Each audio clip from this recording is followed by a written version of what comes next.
ஈரானுடனான பேச்சுவார்த்தைகள் தீவிரமாக நடைபெற்று வருவதாக அமெரிக்க அதிபர் ட்ரம்ப் இன்று மீண்டும் உறுதிப்படுத்தினார். ஹோர்மோஸ் நீரிணை தொடர்பாக ஈரான் முன்வைத்துள்ள மிக முக்கியமான சலுகை காரணமாக 3 வாரங்களாக நீடிக்கும் போர் முடிவுக்கு வரும் என்றும் அவர் குறிப்பிட்டார். U.S. President Trump reiterated again today that negotiations with Iran are actively underway, citing a very significant prize offered by Tehran involving the Strait of Hormuz to end the 3-week-long war. பாராளுமன்ற சபாநாயகர் உட்பட Iran உயர் அதிகாரிகள் அமைதி பேச்சுவார்த்தைகள் குறித்த ட்ரம்பின் கூற்றுகளை போலியான செய்தி என மறுத்துள்ளனர். ராணுவ தாக்குதல்கள் தொடரும் நிலையில் உலக எண்ணெய் சந்தைகளை கையாளும் தந்திரங்களே இவை என்று அவர்கள் தெரிவித்துள்ளனர்.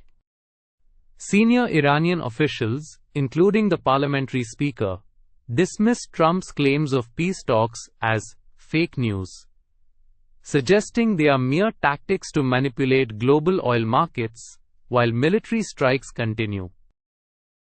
இன்று இஸ்ரேல் மீது ஈரான் குறைந்தது 9 சுற்று ஏவுகணைகளை ஏவியது. இதனால் டெல் அவிவ் நகரில் உள்ள குடியிருப்பு கட்டிடங்கள் கடுமையாக சேதமடைந்தன. மீட்பு பணிகள் நடைபெற்று வரும் நிலையில் பல பொதுமக்கள் காயமடைந்துள்ளனர். Iran launched at least 9 waves of missiles at Israel today, causing severe damage to residential buildings in Tel Aviv and injuring several civilians as search and rescue teams respond.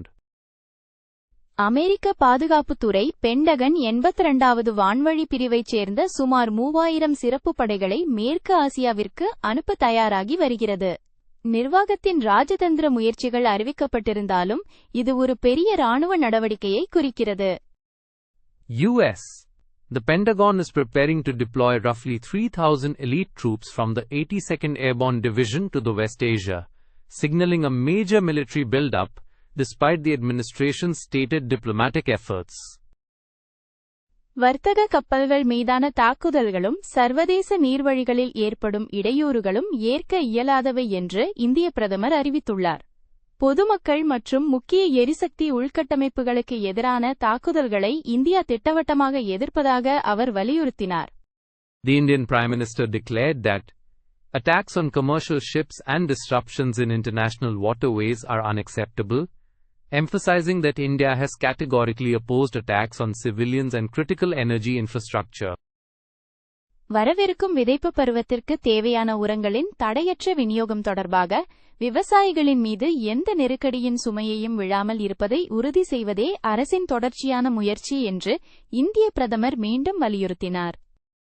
The Indian Prime Minister also reiterated that the government's continuous effort is to ensure no crisis burden falls on the farmers, particularly regarding the adequate supply of fertilizers for the upcoming sowing season. திங்கட்கிழமை ஏற்பட்ட சரிவிலிருந்து மீண்டு இந்திய பங்கு சந்தைகள் நேற்று பெரும் ஏற்றத்தை கண்டன.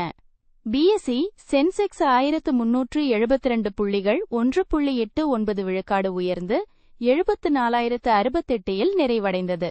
என்எஸ்இ நிஃப்டி 50400 புள்ளிகள் உயர்ந்து 22912 முடிவடைந்தது. The BSE Sensex surged 1,372 points, 1.89%, to close at 74,068, while the NSE Nifty 50 gained 400 points to end at 22,912, recovering from Monday's decline.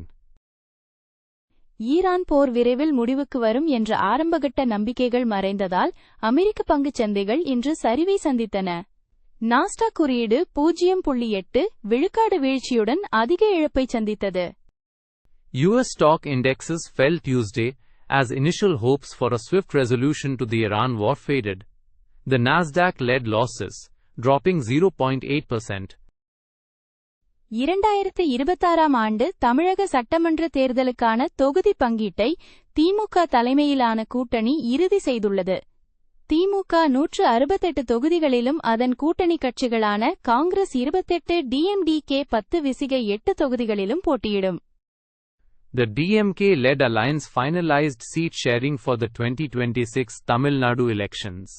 The DMK will contest 168 seats, while allies like INC 28, DMDK 10, and VCK 8 take the remainder. செய்திகள் மூலமாக தொடர்ந்து ஆங்கிலம் பயில இந்த சேனலை like, share மற்றும் subscribe செய்யவும். Like, share and subscribe to this channel to continue learning English through news.